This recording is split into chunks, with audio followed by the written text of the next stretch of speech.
Maring iginiit ni Presidential Spokesperson Harry Roque na hindi nanghihimasok si Pangulong Rodrigo Duterte sa girian para sa pagka-speaker sa Kamara. Sa halip, sabi ng tagapagsalita, ang tanging hiling ng Pangulo sa mga kongresista, itigil muna ang politika at unahin ang pagpasa ng panukalang 2021 national budget.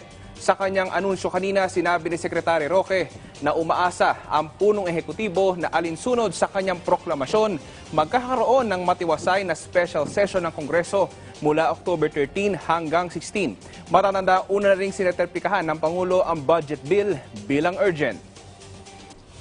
Ang panawagan po ng Presidente sa ating mga kongresista, itigil na po ang politika, ipasa ang national budget at hindi po nakikisali, naghihimasok ang Presidente sa pagpili ng House Speaker na sana po ay isang tabi na muna nang umusad ang proseso ng pagpasa ng national budget.